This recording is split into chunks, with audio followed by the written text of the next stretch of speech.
Hi, my name's Noelle, and I'm doing an informative speech on octopus and how amazing they are and why we should protect them. I have become fascinated with octopus most recently, and I wanted to share a little of what I have learned about them.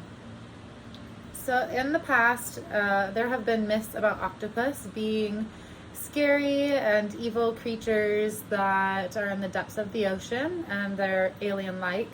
I would have to agree that they seem like very much so alien description by the means of their survival and how they are in the environment. So octopus have 9 brains. They have a brain on each one of their 8 arms, and they have also a central brain which controls their nervous system. Each brain in the 8 arms controls their arms independently, but also to work together.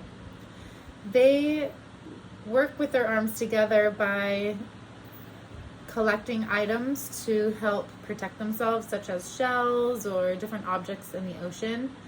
And they also use their arms to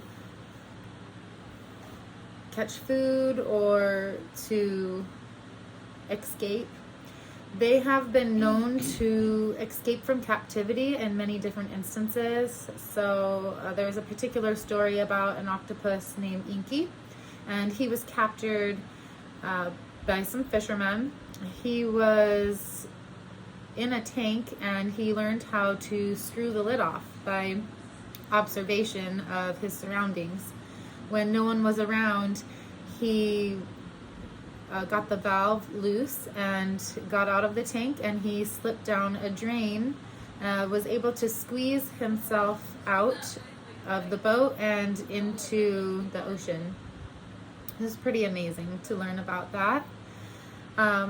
Also, octopus are incredible on how they fit into their environment. So they can change the color of their skin and the texture of their skin to blend in with rocks and different objects around them to help protect themselves from their environment. Sharks or whales, seals, anything that will put them in danger of being eaten.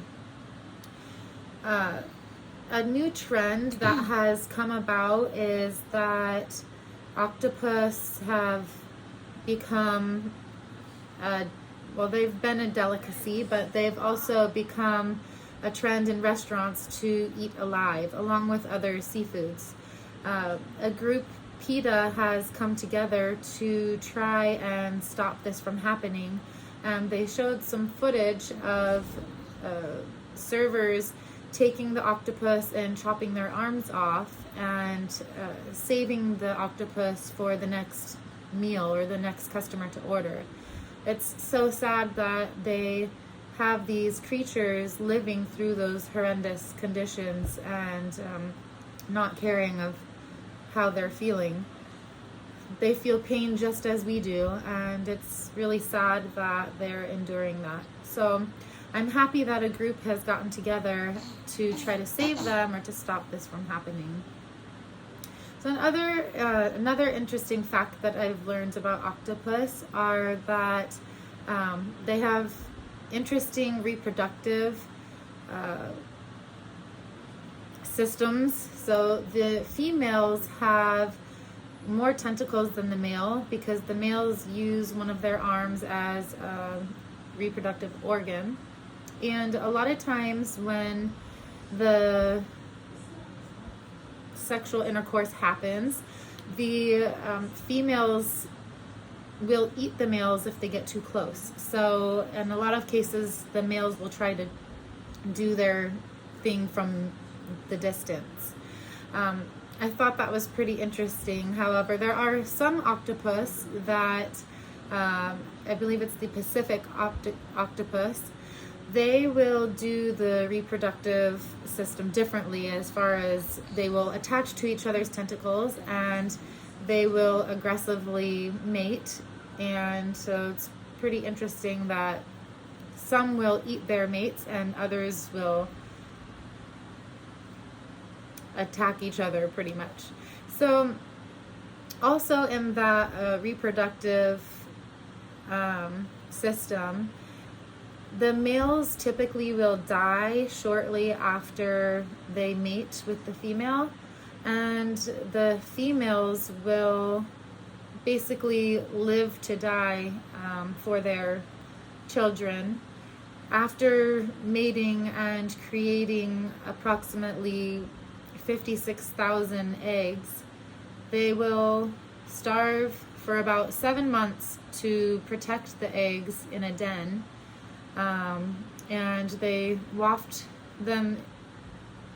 nutrients from the water over the eggs for this period of time. After that time period, when the mother feels the eggs are ready to hatch, she'll free them out to the ocean and they will go free. In a lot of cases, the eggs don't survive except for 2. So the whole mating process and them sacrificing themselves for these babies, out of 56,000 eggs, only 2 will survive. So it's a pretty incredible fact and outcome that they have taken all this time into creating these intricate beings, and they end up dying in the end over it.